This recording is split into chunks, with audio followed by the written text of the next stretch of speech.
Okay guys, today we are going to start last exercise of the chapter, exercise 6.5. 6.5 में अपन पढ़ेंगे right angled triangle के बारे में और पढ़ेंगे पाइथागोरस थ्योरम। ठीक है, बहुत ही कॉमनली यूज थ्योरम है और बहुत ही पॉपुलर थ्योरम है। तो आइए समझते हैं पाइथागोरस थ्योरम को। देखिए, पाइथागोरस थ्योरम की फर्स्ट कंडीशन होती है कि वो राइट एंगल ट्रायंगल पे ही अप्लाई की जा सकती है। राइट एंगल ट्रायंगल क्या होता है? ऐसा ट्रायंगल जिसमें कोई एक एंगल 90 डिग्री का हो, उसे अपन राइट एंगल्ड ट्रायंगल बोलते हैं। ठीक है, तो एक एग्जांपल आप यहाँ पे देख सकते हैं। तो इस ट्रायंगल में यहाँ पे आपको 90 डिग्री दिखाई देगा, दैट मीन्स ये एक राइट एंगल ट्रायंगल है। अब आते हैं पाइथागोरस थ्योरम पे। पाइथागोरस थ्योरम क्या बोलती है? देखिए, राइट एंगल ट्रायंगल में दो साइड होती है। कौन सी दो साइड? जिनसे 90 डिग्री का एंगल बनता है। तो देखिए, बी और सी वो दो साइड्स हैं जिनसे 90 डिग्री का एंगल बन रहा है। और इसके अलावा एक तीसरी साइड होती है जिसको अपन हाइपोटेन्यूज बोलते हैं। हाइपोटेन्यूज जनरली जो 90 डिग्री का एंगल होता है उसके सामने वाली साइड होती है। और इसके अलावा हाइपोटेन्यूज पूरे ट्रायंगल में हमेशा सबसे बड़ी साइड होती है। यानी आप कोई भी राइट एंगल ट्रायंगल बनाइए, जो 90 डिग्री के सामने वाली साइड है जिसको अपन हाइपोटेन्यूज बोलते हैं, वो compare to other two sides हमेशा बड़ी होगी ही होगी। और अगर ऐसा नहीं है, दैट मीन्स ट्रायंगल पॉसिबल नहीं है। क्लियर है? अब देखिए, इस ट्रायंगल में आपको तीनों साइड्स की लेंथ दे रखी है। हाइपोटेन्यूज की लेंथ है ए, एक साइड की लेंथ है बी और दूसरी साइड की लेंथ है सी। तो ये तीनों लेंथ्स आपको दे रखी है। अब इन तीनों लेंथ्स की हेल्प से मैं हर एक साइड पे एक स्क्वायर बनाता हूँ। ठीक है, अब ए साइड पे जो मैंने स्क्वायर बनाया उसकी सारी साइड्स क्या होंगी? ए, ये भी ए है, ये भी ए है, ये भी ए है। अब इस स्क्वायर का एरिया क्या होगा? ए स्क्वायर। ठीक है, उसी तरीके से मैंने नीचे की तरफ भी एक बनाया स्क्वायर जिसकी सारी साइड क्या है? सी, तो उसका एरिया होगा सी स्क्वायर। और इधर बी साइड पे भी मैंने एक स्क्वायर बनाया जिसकी लेंथ है बी, तो उसका एरिया हो गया बी स्क्वायर। तो अब एक चीज़ देखिए, ये जो दो छोटे स्क्वायर्स हैं बी स्क्वायर और सी स्क्वायर वाले, इनका एरिया अगर मैं ऐड करूं, यानी इस वाले का और इस वाले का, इन दोनों का एरिया अगर मैं निकाल के ऐड करूं, तो इन दोनों का एरिया जो मैं ऐड करूंगा तो मुझे जो एरिया मिलेगा वो ए स्क्वायर के बराबर होगा। ठीक है, so according to the Pythagoras theorem, square of hypotenuse will be equal to the sum of squares of other two sides. यानी पाइथागोरस थ्योरम के अकॉर्डिंग मैं हाइपोटेन्यूज का स्क्वायर लूंगा और बाकी बची हुई दो साइड्स का स्क्वायर लूंगा। तो बाकी बची हुई दो साइड्स का स्क्वायर करके अगर मैं ऐड करूंगा तो वो मेरे हाइपोटेन्यूज के स्क्वायर के बराबर होगा। और कंडीशन क्या है? जो ट्रायंगल है वो राइट एंगल ट्रायंगल ही होना चाहिए। ओके, अब ये तो हो गई थ्योरम। अब इसकी एप्लीकेशंस और क्वेश्चंस देखते हैं। Let's see. ओके, सबसे पहले पिक करते हैं एग्जांपल नंबर 5। एग्जांपल नंबर 5 में आपको बोल रहा है determine whether the triangle whose lengths of sides are 3, 4, 5 is a right angle triangle. यानी आपको क्या दिया है? एक ट्रायंगल की तीन साइड्स दे रखी हैं और आपसे पूछा है कि क्या ये राइट एंगल ट्रायंगल की साइड्स हैं। तो देखिए, तीन साइड्स हैं 3, 4 एंड 5। 5 इनमें सबसे बड़ी साइड है, दैट मीन्स ये हाइपोटेन्यूस है। और 3 और 4 उससे छोटी है, दैट मीन्स इन दोनों साइड से मेरा राइट एंगल बन रहा है। यानी कुछ इस तरह से, इस साइड को मैंने 3 बोल दिया, इसको 4 बोल दिया, इसको 5 बोल दिया, और यहाँ पे मेरा 90 डिग्री का ये मैंने एंगल बना दिया। अब मुझे मालूम है दो छोटी साइड का स्क्वायर, यानी 3 का स्क्वायर, 3 का स्क्वायर हो गया 9, और 4 का स्क्वायर, 4 का स्क्वायर हो गया 16। इन दोनों का सम, यानी इन दोनों का जो सम होगा वो मेरे हाइपोटेन्यूस के स्क्वायर के बराबर होगा। तो हाइपोटेन्यूस मेरी 5 है, 5 का स्क्वायर हो गया 25। अब देखिए, 9 + 16 अगर आप करेंगे तो आपको मिलेगा 25, दैट मीन्स ये ट्रू है। तो देखिए, इन्होंने वही चीज़ बोला है, 3 square + 4 square equals to 5 square. तो आप ऐसे भी लिख सकते हैं 9 + 16 इक्वल्स टू 25। तो फिर आप लिखेंगे therefore triangle is right angle triangle. यानी अगर किसी ट्रायंगल में ये पाइथागोरस थ्योरम वैलिड है तो आप उसे राइट एंगल ट्रायंगल बोल सकते हैं, या फिर ऐसे बोलिए कि राइट एंगल ट्रायंगल में ही पाइथागोरस थ्योरम वैलिड होती है। ओके, अब पिक करते हैं एग्जांपल नंबर 6। एग्जांपल नंबर 6 में देखिए, आपको एक राइट एंगल ट्रायंगल दे रखा है। राइट एंगल कहाँ पे है? सी पे। और दो साइड्स की लेंथ दे रखी है जिससे राइट एंगल बन रहा है, एक 5 है, एक 12 है, और बोला है कि आपको ए बी की लेंथ निकालनी है। तो देखिए, राइट एंगल के सामने वाली साइड है ए बी, यानी हाइपोटेन्यूस है। तो हाइपोटेन्यूस का स्क्वायर क्या होता है? बाकी की बची हुई दो साइड के स्क्वायर के सम के बराबर। तो एक साइड है ए सी, तो ए सी का स्क्वायर, दूसरी साइड है बी सी, तो बी सी का स्क्वायर। इन दोनों का सम किया तो मुझे ए बी का स्क्वायर मिलेगा। अब इक्वेशन में जो जो वैल्यूज़ मालूम है वो रख दीजिए। देखिए AC की वैल्यू है 5, तो AC की जगह हो गया 5 का स्क्वायर, BC की वैल्यू है 12, तो इसकी जगह हो गया 12 का स्क्वायर। तो 5 का स्क्वायर होता है 25, 12 का स्क्वायर होता है 144। इन दोनों को ऐड किया तो मुझे मिला 169, यानी AB का स्क्वायर जो है वो 169 के इक्वल है। तो AB का स्क्वायर अगर 169 है तो मुझे मालूम है 169 क्या होता है, 13 का स्क्वायर होता है। तो 169 को क्या लिख लिया मैंने, 13 स्क्वायर। अब एक चीज़ देखिए, AB square equals to 13 square हो गया। तो AB स्क्वायर अगर 13 स्क्वायर है तो AB की वैल्यू क्या हो गई, AB की वैल्यू होगी 13। क्लियर है। तो अब क्योंकि आप पाइथागोरस थ्योरम कर रहे हैं तो सबसे बेस्ट है कि एटलीस्ट आपको 25 तक स्क्वायर्स याद होने चाहिए नंबर्स के। अगर आप ये याद कर लेते हैं तो इस वाले एक्सरसाइज में आपकी लाइफ थोड़ी सी इजी होगी और आपकी कैलकुलेशन फास्ट। क्लियर है। ओके, तो अब स्टार्ट करते हैं एक्सरसाइज। पिक करते हैं क्वेश्चन नंबर 1। क्वेश्चन नंबर 1 में देखिए, P Q R is a triangle, right angle at P, if P Q equal to 10, P R equal to 24, find Q R. तो मैं डायग्राम बनाता हूँ आपके लिए पहले। तो देखिए, मैंने पी क्यू आर एक राइट एंगल ट्रायंगल बना दिया। राइट एंगल कहाँ पे है, पॉइंट पी पे। पी क्यू की लेंथ है 10 और पी आर की लेंथ है 24। अब मुझे क्यू आर की लेंथ निकालनी है। तो आप क्लियरली देख सकते हैं एक राइट एंगल ट्रायंगल है, तो इसकी लेंथ निकालने के लिए मैं पाइथागोरस थ्योरम अप्लाई कर सकता हूँ। तो देखिए, क्यू आर है मेरी हाइपोटेन्यूज, कैसे, 90 डिग्री के सामने वाली साइड है। तो क्यू आर का स्क्वायर किसके बराबर होगा, पी क्यू के स्क्वायर के प्लस पी आर के स्क्वायर के, इन दोनों का sum equals to Q R का स्क्वायर। अब जो जो वैल्यूज़ मालूम है वो रख देते हैं। पी क्यू का स्क्वायर यानी 10 का स्क्वायर प्लस पी आर का स्क्वायर यानी 24 का स्क्वायर। ठीक है, तो 10 का स्क्वायर होता है 100 और 24 का स्क्वायर होता है 576। तो इसीलिए मैंने आपको कहा था कि एटलीस्ट 25 तक तो आप सारे स्क्वायर्स याद कर लीजिए, तो आपकी कैलकुलेशन बहुत फास्ट हो जाएगी। अब इन दोनों को ऐड कीजिए, 676, ये है क्यू आर का स्क्वायर। अब 676 किसका स्क्वायर होता है, तो देखिए 25 का स्क्वायर होता है 625। तो ये 625 से थोड़ा सा बड़ा है, तो हो सकता है 26 का स्क्वायर हो। तो वो कैसे करेंगे आप, 26 इंटू 26 मल्टीप्लाई करके देख लीजिए। तो आप मल्टीप्लाई करेंगे तो आपको 676 ही मिलेगा। दैट मीन्स 676 को क्या लिख सकता हूँ मैं, 26 का स्क्वायर। तो क्यू आर का स्क्वायर हो गया 26 का स्क्वायर। तो देखिए, क्यू आर का स्क्वायर इक्वल्स टू 26 का स्क्वायर। तो इससे मैं क्या बता सकता हूँ, क्यू आर मेरा कितना हो गया, 26। इन दोनों को जब मैंने कंपेयर किया तो मुझे मिला क्यू आर इक्वल टू 26। और स्क्वायर स्क्वायर रूट आगे आने वाली क्लासेस में आपके लिए स्पेशल एक चैप्टर रहेगा। ठीक है, तो जहाँ पे तो अपन स्क्वायर निकाल के इस तरह से कर रहे हैं, वहाँ पे आप किसी भी नंबर का स्क्वायर रूट बड़े इजीली निकाल पाएंगे लॉन्ग डिवीजन की हेल्प से। ठीक है, तो फॉर द टाइम बीइंग आप क्या कीजिए, जितने मैक्सिमम आपसे स्क्वायर्स याद हो सकते हैं उतने याद कर लीजिए और बाकी हिट एंड ट्रायल पे आप सॉल्व कर सकते हैं। ओके, अब पिक करते हैं question number 2। A B C is a triangle, right angle at C, A B और ए सी की आपको लेंथ दी हुई है, बी सी की आपको लेंथ फाइंड करनी है। तो डायग्राम बना लीजिए सबसे पहले। देखिए, मैं एक राइट एंगल ट्रायंगल बना देता हूँ। अब देखिए, राइट एंगल एट सी, तो राइट एंगल एट सी मतलब 90 डिग्री यहाँ पे है, तो पॉइंट सी यहाँ पे होगा। और बाकी बचे ए एंड बी, तो ए को मैं यहाँ पे और बी को मैं यहाँ पे लिख देता हूँ। क्लियर है। अब देखिए, ए बी की मुझे लेंथ दे रखी है जो कि है 25। इसके अलावा ए सी की लेंथ दे रखी है जो कि है 7।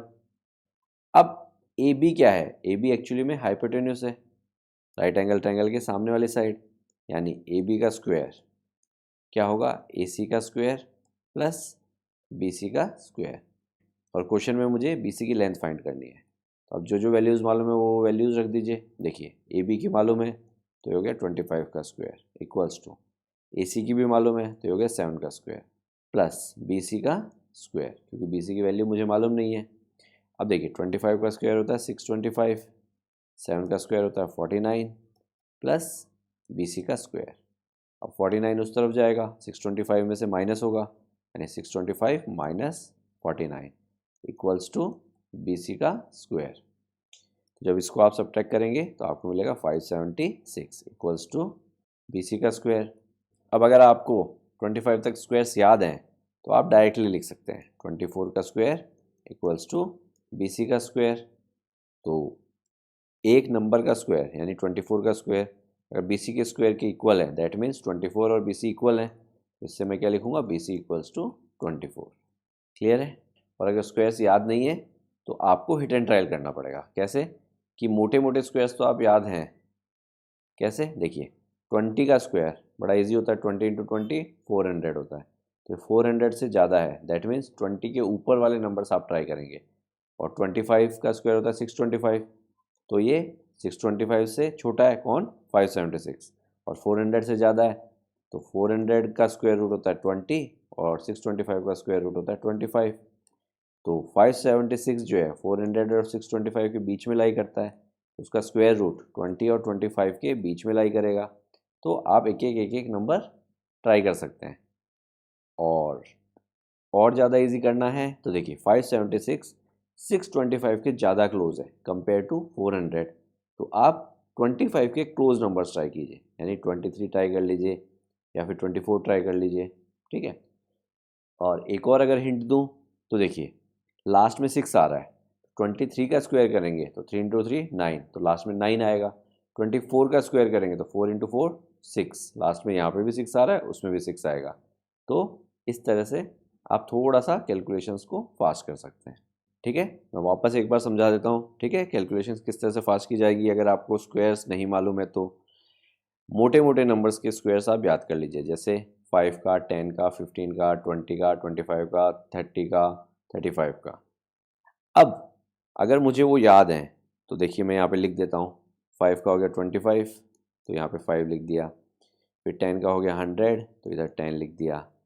अब 15 का हो गया 225, तो इधर 15 लिख दिया। उसके बाद 20 का हो गया 400, तो इधर 20 लिख दिया। फिर 25 का हो गया 625, तो इधर 25 लिख दिया। और फिर 30 का हो गया 900। अब जिसका भी स्क्वायर रूट निकालना है तो सबसे पहले तो वो नंबर देखिए कि इनमें कहाँ पे आ रहा है। तो जैसे 576 मैंने देखा कि इन दोनों के बीच में आ रहा है, 400 और 625 के, तो उसका स्क्वायर रूट 20 और 25 के बीच में आएगा। अब इसके लास्ट में क्या है, 6 है, तो 20 और 25 के बीच में कौन कौन से नंबर है, 21, 22, 23, 24। ठीक है। अब अगर आप इनका स्क्वायर करेंगे इन 21 इंटू 21, तो देखिए 1 इंटू 1 होगा, तो इसकी लास्ट डिजिट क्या होगी, 1 होगी। 22 इंटू 22 करेंगे तो 2 इंटू 2 मल्टीप्लाई होगा, तो इसकी लास्ट डिजिट क्या होगी, 4 होगी। दैट मीन्स आप इनको करके देखेंगे, जो प्रोडक्ट आएगा या आउटपुट जो आएगा उसकी लास्ट डिजिट्स में लिख रहा हूँ। 23 इंटू 23 करेंगे तो नंबर क्या आएगा वो मुझे नहीं मालूम, बट उसकी लास्ट डिजिट 9 होगी। कैसे, 3 इंटू 3। और उसी तरीके से 24 इंटू 24 अगर आप करेंगे तो उसकी लास्ट डिजिट आएगी 6, क्योंकि 4 इंटू 4 16। तो आप अगर करेंगे 24 इंटू 24 तो आप ऐसे ही तो करेंगे 4 इंटू 4 16, 1 कैरी। फिर आप कुछ भी सॉल्व कीजिए, यहाँ पे क्रॉस लगा देंगे तो लास्ट डिजिट तो 6 ही आनी है इस हिसाब से। तो अब आप लास्ट डिजिट देख लीजिए, 576, यहाँ पे 6 है, दैट मीन्स वो 24 का स्क्वायर हो सकता है। क्लियर है। ओके, अब आते हैं क्वेश्चन नंबर 3 पे। क्वेश्चन नंबर 3 में देखिए, 15 मीटर लॉन्ग लैडर, आपको यहाँ पे डायग्राम भी दिया हुआ है। एक लैडर है, उसको आपने दीवार के साइड में लगाया। ठीक है, तो कहाँ तक रीच करती है, reach a window 12 metre high from the ground. यानी अगर ये विंडो है यहाँ पे, ठीक है, जो कि ग्राउंड से 12 मीटर हाई है, तो वहाँ तक सीढ़ी पहुँच गई। From the ground on placing it against a wall at a distance a, यानी जो वॉल से उसका डिस्टेंस है वो है ए। तो find the distance of the foot of the ladder from the wall, यानी आपको इस ए की वैल्यू निकालनी है। तो देखिए ग्राउंड और वॉल के बीच में एक 90 डिग्री का एंगल बनेगा। क्लियर है। तो एक प्रकार से ये एक राइट एंगल ट्रायंगल हो गया अगर आप ध्यान से ऑब्जर्व करेंगे तो। अब क्योंकि ये राइट एंगल ट्रायंगल है और राइट एंगल ट्रायंगल के सामने क्या है, लैडर, यानी ये जो साइड है ये है हाइपोटेन्यूस, और लैडर की जो लेंथ है वही हाइपोटेन्यूस की लेंथ होगी। ठीक है, तो यानी 15 का स्क्वायर, ये हो गया लैडर का स्क्वायर यानी हाइपोटेन्यूस का स्क्वायर, इक्वल्स टू बाकी की दो बची हुई साइड 12 और ए। तो इन दोनों का स्क्वायर करके सम करूँगा, तो 12 का स्क्वायर प्लस ए का स्क्वायर। अब देखिए 15 का स्क्वायर होता है 225 और 12 का स्क्वायर होता है 144 प्लस ए स्क्वायर, और 144 लेफ्ट हैंड साइड जाएगा तो 225 में से सब्ट्रैक्ट कर देंगे। ठीक है, 225 minus 144 equals to A square. इसको जब सब्ट्रैक्ट करेंगे तो आपको मिलेगा 81। तो 81 इक्वल्स टू ए स्क्वायर। अब 81 को क्या लिख सकते हैं, 9 का स्क्वायर होता है 81, क्लियर है। तो 9 का स्क्वायर इक्वल्स टू ए का स्क्वायर, दैट मीन्स ए की क्या वैल्यू आ गई 9, यानी जो लेडर है वो वॉल से 9 मीटर अवे रखी गई है, यानी ये जो डिस्टेंस है ये 9 मीटर हो गया, क्लियर है। और यही अपन से पूछा था। ओके, अब पिक करते हैं क्वेश्चन नंबर 4। क्वेश्चन नंबर 4 में क्या हो रहा है, which of the following can be the sides of right angle triangle. तो आपको 3 केसेस दे रखे हैं, तो ये साइड्स हैं राइट एंगल ट्रायंगल की, तो उसके लिए आपको क्या करना पड़ेगा, इन सब पे पाइथागोरस थ्योरम अप्लाई करके देखनी पड़ेगी। और जहाँ पे पाइथागोरस थ्योरम ट्रू है वो राइट एंगल की साइड्स हैं, और जहाँ पे नहीं है वो राइट एंगल की साइड्स नहीं है, क्लियर है। तो देखते हैं एक एक करके। देखिए फर्स्ट वाला पिक करते हैं। फर्स्ट वाले में देखिए सबसे बड़ी साइड कौन सी है, सबसे पहले ये 6.5 जो है वो सबसे बड़ी साइड है, दैट मीन्स यही हाइपोटेन्यूस है। तो इसका अपन स्क्वायर करेंगे, यानी 6.5 का स्क्वायर इक्वल्स टू बाकी जो दो छोटी साइड्स हैं उनका स्क्वायर करके ऐड कर देंगे। तो एक है 2.5 और दूसरी है 6, तो इसका स्क्वायर किया और इसका स्क्वायर किया और ऐड कर दिया। अब LHS इक्वल टू RHS अगर आ जाता है तो ये राइट एंगल ट्रायंगल की साइड है, और अगर नहीं आता तो ये राइट एंगल ट्रायंगल की साइड नहीं है। क्वेश्चन समझ में आ गया। तो देखिए डेसिमल वाले हैं, इनका स्क्वायर कैसे करेंगे, मैं एक प्रोडक्ट करके दिखाता हूँ आपको। देखिए 2.5 इंटू 2.5, ठीक है। तो 5 5 ज़ा 25, 5 इधर 2 कैरी, 5 2 ज़ा 10, 10 प्लस 2 12, तो ये हो गया, एक क्रॉस बनाया। अब देखिए 5 2 ज़ा 10 यानी 0 और 1 कैरी, तो यहाँ पे 1 कैरी आ गया। अब 2 2 ज़ा 4, 4 प्लस 1 5, तो यहाँ पे 5 आ गया। अब देखिए ये हो गया 5, ये हो गया 2, ये हो गया 6, 625। डेसिमल देखिए यहाँ पे डेसिमल के बाद एक डिजिट है और इधर भी डेसिमल के बाद एक डिजिट है, तो डेसिमल के बाद टोटल डिजिट्स कितने हो गए 2। तो यहाँ पे भी डेसिमल के बाद 2 डिजिट्स होनी चाहिए, तो डेसिमल को मैंने यहाँ पे लगा दिया, क्लियर है। तो इस तरीके से मैं मल्टीप्लाई करके इनका स्क्वायर्स लिख सकता हूँ। तो मैं फटाफट लिख देता हूँ, 6.5 का स्क्वायर होता है 42.25, और 2.5 का अपन ने अभी निकाला 6.25, और 6 का होता है 36। अब इनको ऐड कीजिए, ठीक है। तो इधर आप इनको ऐड करेंगे तो आपको मिलेगा 42.25, और इधर भी क्या है 42.25 है, यानी LHS इक्वल टू RHS है। तो फिर आप स्टेटमेंट क्या लिखेंगे, since with these 3 sides Pythagoras theorem stands valid, therefore these are sides of right angle triangle. अब सेकंड वाला पिक कर लेते हैं। अगेन सबसे पहला काम, सबसे बड़ी साइड ढूंढिए। यहाँ पे सबसे बड़ी साइड है 5, यानी 5 का स्क्वायर। बाकी की दो साइड क्या है 2 और 2, इक्वल्स टू क्या हो जाएगा 2 का स्क्वायर प्लस 2 का स्क्वायर। तो देखिए 5 का स्क्वायर होता है 25 और 2 का स्क्वायर होता है 4, तो ये हो गया 4 प्लस 4, तो 25 इक्वल्स टू 4 प्लस 4 क्या हो गया 8। तो आप क्लियरली देख सकते हैं कि 25 8 के इक्वल नहीं है। तो आप स्टेटमेंट लिखेंगे, since the Pythagoras theorem does not stand valid for these 3 sides, therefore these sides are not of right angle triangle. और अगर एक चीज़ और बताऊं आपको, इन साइड से कोई ट्रायंगल बन भी नहीं सकता। राइट एंगल ट्रायंगल की बात नहीं कर रहा, इन लेंथ से आप कोई ट्रायंगल ही नहीं बना सकते। देखिए कैसे, पिछले एक्सरसाइज में मैंने आपको बताया था कि कोई भी दो साइड का सम हमेशा तीसरी साइड से बड़ा होना चाहिए। तो साइड्स हैं 2 2 और 5, तो जब मैं इन दोनों का सम करता हूँ तो मुझे मिलता है 4, और तीसरी साइड है 5, तो ये तो इससे छोटा है, तो आप ट्रायंगल ही नहीं बना सकते। राइट एंगल ट्रायंगल तो दूर की बात है, क्लियर है। ओके, अब पिक करते हैं थर्ड। सबसे बड़ी साइड देखिए 2.5, यानी 2.5 का स्क्वायर करेंगे। फिर दो छोटी साइड 1.5, उसका स्क्वायर करेंगे, और फिर 2 का स्क्वायर। अब देखिए 2.5 का स्क्वायर करेंगे तो आपको मिलेगा 6.25, और 1.5 का स्क्वायर करेंगे तो आपको मिलेगा 2.25, और फिर 2 का स्क्वायर देगा आपको 4। 2.5 का स्क्वायर मतलब 25 का ही स्क्वायर करना है आपको, जस्ट डेसिमल कहाँ पे लगाना है वो आपको देखना है। 1.5 का मतलब 15 का ही स्क्वायर करना है आपको, जस्ट डेसिमल कहाँ पे लगाना है वो देखना है। तो आपको 25 का स्क्वायर पता है तो आप डायरेक्ट 625 लिखिए और डेसिमल लगा दीजिए 2 डिजिट से पहले, और उसी तरह से 15 का स्क्वायर लिखिए और डेसिमल के बाद 2 डिजिट्स रख दीजिए, क्लियर है। अब इन दोनों को ऐड कर लीजिए। देखिए 2.25 और 4 को ऐड करेंगे, कई बच्चे एडिशन में भी मिस्टेक कर देते हैं। देखिए 2.25 और 4 को ऐड करेंगे तो 4 को यहाँ पे लिख देते हैं, ऐसे नहीं होगा, 4 का मतलब होता है 4.0, तो 4.00 इस तरह से ऐड करेंगे आप, तो ये होगा 6.25, तो इधर मिलेगा 6.25 और इधर भी है 6.25, दैट मीन्स ये तीनों साइड भी राइट एंगल ट्रायंगल की साइड्स हो सकती है। क्लियर है? तो इसके लिए वैलिड है, इसके लिए वैलिड है, इसके लिए नहीं है।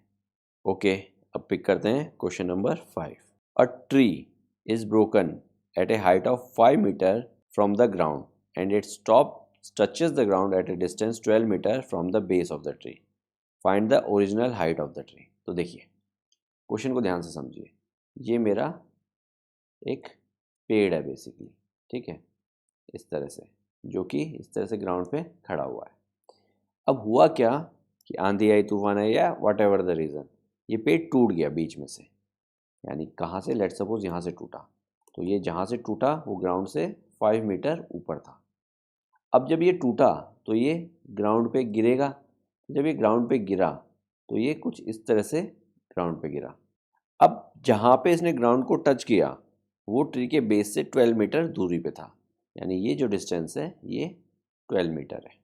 अब आपसे पूछा है find the original height of the tree, यानी ट्री की ओरिजिनल हाइट कितनी थी, यानी ट्री जब खड़ा था तो उसकी हाइट थी वो कितनी थी।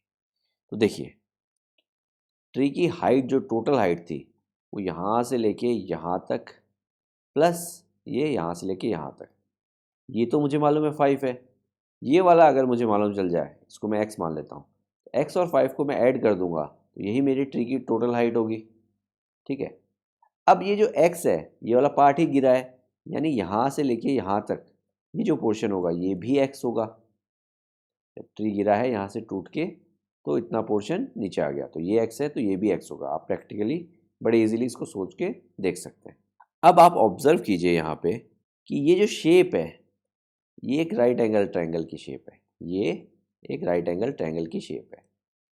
यहाँ पे 90 डिग्री है, इसके सामने वाली हाइपोटेन्यूस है जो कि ट्री का गिरा हुआ पोर्शन है, और ट्री का गिरा हुआ पोर्शन को मैंने x माना है, यानी x का स्क्वायर, क्योंकि हाइपोटेन्यूस का स्क्वायर करते हैं, इक्वल्स टू बाकी दो बची हुई साइड, एक 5 है एक 12 है, तो 5 का स्क्वायर प्लस 12 का स्क्वायर, इसको सॉल्व करेंगे तो आपके पास x की वैल्यू आ जाएगी। तो लेट्स सॉल्व इट। x का स्क्वायर इक्वल्स टू 5 का स्क्वायर होता है 25 और 12 का स्क्वायर होता है 144, तो x का स्क्वायर हो जाएगा इन दोनों का सम, तो इन दोनों का सम होगा 169, तो x का स्क्वायर इक्वल्स टू 13 का स्क्वायर, 169 होता है 13 का स्क्वायर, ठीक है। तो 169 को मैंने इस तरह से लिख लिया। अब क्योंकि x का स्क्वायर इक्वल टू 13 का स्क्वायर है तो x की क्या वैल्यू आ गई 30। क्लियर है? अब बच्चे क्वेश्चन को यहीं पे छोड़ देते हैं, आपसे x की वैल्यू नहीं पूछी, आपसे ट्री की ओरिजिनल हाइट पूछी है, तो आप नेक्स्ट में एक स्टेटमेंट लिखेंगे, original height of the tree will be 13 plus 5, that will be 18, तो 18 metre will be original height of my tree. Clear है? समझ में आया? बहुत अच्छा क्वेश्चन था। ओके, अब पिक करते हैं क्वेश्चन नंबर 6। क्वेश्चन नंबर 6 में देखिए, angle Q and R of triangle PQR are 25 and 65। ये जो ट्रायंगल दिया हुआ है इसके दो एंगल्स दे दिए आपको, एक 25 है एक 65 है। उसके बाद बोल रहा है right which of the following is true. नीचे 3 स्टेटमेंट दिए हुए हैं, इनमें से एक स्टेटमेंट ट्रू है और वो स्टेटमेंट कौन सा है वो आपको बताना है। तो तीनों स्टेटमेंट्स को आप देखेंगे तो पाइथागोरस थ्योरम के स्टेटमेंट्स लग रहे हैं। कैसे? किसी एक साइड का स्क्वायर है और वो किसके बराबर है, कोई दो दूसरी साइड के स्क्वायर के सम के बराबर है, बट तीनों अलग अलग है और तीनों में से कोई एक सही है। तो देखिए कैसे करेंगे, आप ट्रायंगल PQR में एंगल सम प्रॉपर्टी अप्लाई करेंगे, इस वाले एंगल को एंगल P बोल दीजिए, ठीक है। तो angle P plus angle Q plus angle R equals to 180 degree. तो एंगल P की वैल्यू मुझे मालूम नहीं है, Q की वैल्यू है 25 और R की वैल्यू है 65 इक्वल्स टू 180 डिग्री। इन दोनों का सम करेंगे तो आपको मिलेगा 90, angle P plus 90 equals to 180 degree. तो 90 को उस तरफ ले जाएंगे तो angle P equals to 180 minus 90, तो एंगल P की वैल्यू क्या आ गई 90 डिग्री। यानी ये जो एंगल है ये 90 डिग्री यानी राइट एंगल है। अब क्योंकि मुझे मालूम है किसी एक ट्रायंगल में अगर कोई एक 90 डिग्री का हो जाता है तो वो हो जाता है राइट एंगल ट्रायंगल, और राइट एंगल ट्रायंगल में मैं पाइथागोरस थ्योरम अप्लाई कर सकता हूँ। तो अब आप क्या करेंगे, इस वाले ट्रायंगल में पाइथागोरस थ्योरम अप्लाई करेंगे। तो लेट्स सी, देखिए सबसे पहले राइट एंगल के सामने वाली साइड जिसको मैं हाइपोटेन्यूज बोलता हूँ, तो यहाँ पे हाइपोटेन्यूज क्या हो गई, आर क्यू, यानी आर क्यू का स्क्वायर, हाइपोटेन्यूज का स्क्वायर इक्वल्स टू, बाकी दो बची हुई साइड कौन सी है, एक पी क्यू है और एक पी आर है, इनका स्क्वायर करूँगा और ऐड कर दूंगा। इस ट्रायंगल में मेरी पाइथागोरस थ्योरम इस तरह से लगेगी। अब इन तीनों में देखिए, आर क्यू का स्क्वायर, आर क्यू बोलूँ या क्यू आर बोलूँ, तो देखेंगे आप क्यू आर का square equals to P Q square plus P R बोलूँ या आर पी बोलूँ, ठीक है। तो ये वाला स्टेटमेंट वैलिड है, बाकी क्यू वैलिड नहीं है। देखिए पी क्यू का स्क्वायर, तो पी क्यू हाइपोटेन्यूज नहीं है, आर पी का स्क्वायर, आर पी हाइपोटेन्यूज नहीं है, ठीक है। तो हाइपोटेन्यूज का स्क्वायर बाकी बची हुई दो साइड के स्क्वायर के सम के बराबर होता है, और वो सेकंड वाले केस में हो रहा है। क्लियर है। तो इस तरह से second is the valid statement और ट्रू स्टेटमेंट। ओके, अब पिक करते हैं क्वेश्चन नंबर 7। क्वेश्चन नंबर 7 में देखिए, find the perimeter of rectangle whose length is 40 centimetre and diagonal is 41 centimetre. यानी एक ट्रायंगल है, इसके आपको लेंथ दे रखी है पर ब्रेड नहीं दे रखी और डायगोनल दे रखा है, तो आपको उसका पेरीमीटर निकालना है। तो पेरीमीटर निकालने के लिए लेंथ और ब्रेड्थ दोनों चाहिए होती हैं। तो लेट्स सी, मैं डायग्राम बना देता हूँ पहले। तो लेट्स सपोज ये मेरा रेक्टेंगल है, इसमें मुझे लेंथ दे रखी है, कितनी दे रखी है, 40। तो लेंथ को तो मैं 40 लिख देता हूँ। ब्रेड्थ मुझे दे रखी नहीं है, तो इसको मैं x मान लेता हूँ, और डायगोनल मुझे 41 दे रखा है। तो अब देखिए, मुझे क्योंकि ब्रेड्थ फाइंड करनी है, तो मुझे मालूम है कि एक रेक्टेंगल के अंदर सारे एंगल 90 डिग्री के होते हैं। दैट मीन्स ये वाला भी 90 डिग्री है, तो इसको मैं एक नाम देता हूँ, ए बी सी और डी। अब आप देखेंगे ट्रायंगल ए बी सी, ये क्या है, राइट एंगल ट्रायंगल है, तो इसमें मैं पाइथागोरस थ्योरम अप्लाई कर सकता हूँ।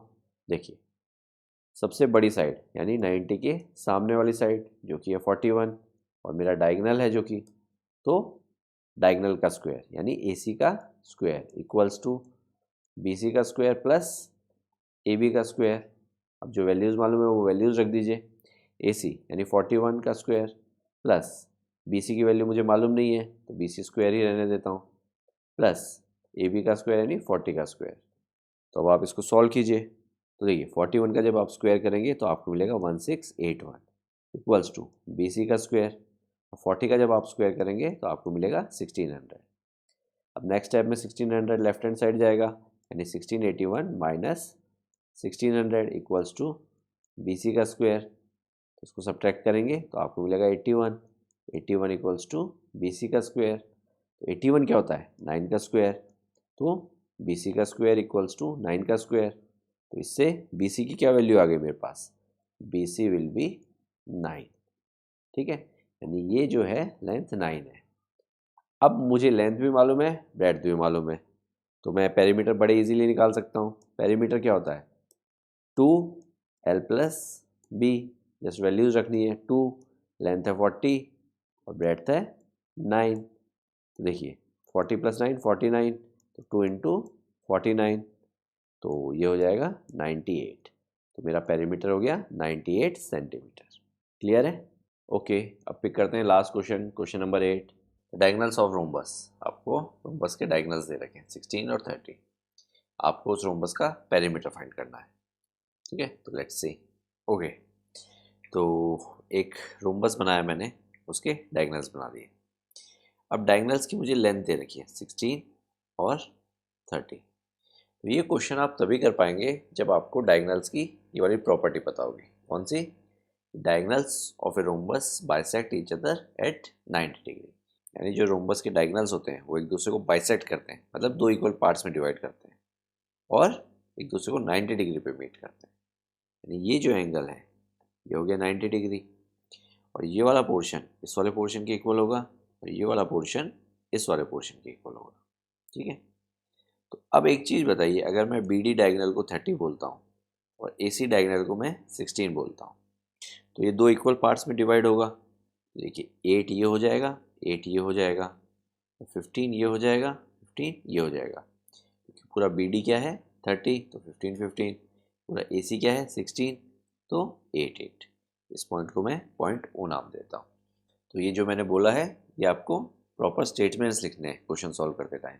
Since we know the diagonals of the rhombus bisect each other at 90 degree, therefore OA equals to 8, OC equals to 8, OA plus OC equals to AC equals to 16, और उसी तरह से BD के लिए भी।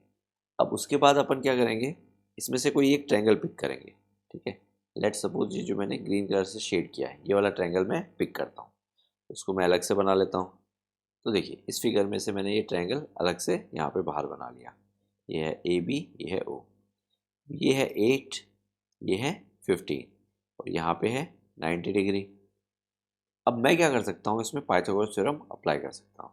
तो देखिए 90 डिग्री के सामने वाली साइड हाइपोटेन्यूस, यानी हाइपोटेन्यूस का स्क्वायर यानी AB का स्क्वायर इक्वल्स टू बाकी बची हुई दो साइड का स्क्वायर यानी OA का स्क्वायर प्लस OB का स्क्वायर। तो आप प्रॉपर स्टेटमेंट लिखेंगे, now we will take triangle AOB from the rhombus and apply Pythagoras theorem in it.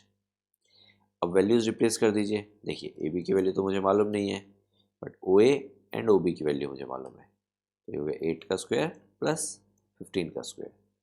8 का स्क्वायर होता है 64 और 15 का स्क्वायर होता है 225। तो जब आप इनको ऐड करेंगे तो आपको मिलेगा 289, यानी AB का स्क्वायर हो गया 289। तो अगर आपको 25 तक स्क्वायर्स याद हैं तो ये आपके लिए बड़ा इजी है। AB square equals to 17 square. तो AB की क्या वैल्यू हो जाएगी 70, ठीक है। अब देखिए मैंने AB की वैल्यू निकाल दी जो कि है 17। अब मुझे मालूम है रोम्बस में सारी साइड्स इक्वल होती हैं, तो ये भी 17 हो गई, ये भी 17 हो गई, ये भी 17 हो गई। तो रोम्बस का पेरीमीटर क्या होता है, रोम्बस का पेरीमीटर वही होता है जो स्क्वायर का पेरीमीटर होता है, 4 इंटू एस, ठीक है। क्योंकि चारों साइड इक्वल हैं तो चारों साइड को ऐड करेंगे या फिर वन साइड मल्टीप्लाई बाय 4, दोनों एक ही चीज़ है। तो जब आप 4 इंटू 17 करेंगे तो आपको मिलेगा 68। तो ये हो गया मेरा रोम्बस का पेरीमीटर, और यही मुझे निकालना था। और कभी भी यूनिट लगाना मत भूलिए, ठीक है, सेंटीमीटर। तो इसी के साथ ये एक्सरसाइज फिनिश होती है। बहुत अच्छी एक्सरसाइज थी। ये पाइथागोरस थ्योरम का कंसेप्ट बहुत कॉमनली यूज्ड है, तो ये आपकी टिप्स पे होना ही होना चाहिए। तो please do practice from the extra book, and for any kind of doubt, please let us know. We'll try to help you out. Okay, see you in the next chapter. Your mentoring make a difference. Hereby students can contact us for group and individual mentoring session. Our location is mentioned in video description. Others can contact us for online classes, online doubt clearing sessions, and for other online videos which are not publicly available on YouTube. Thank you.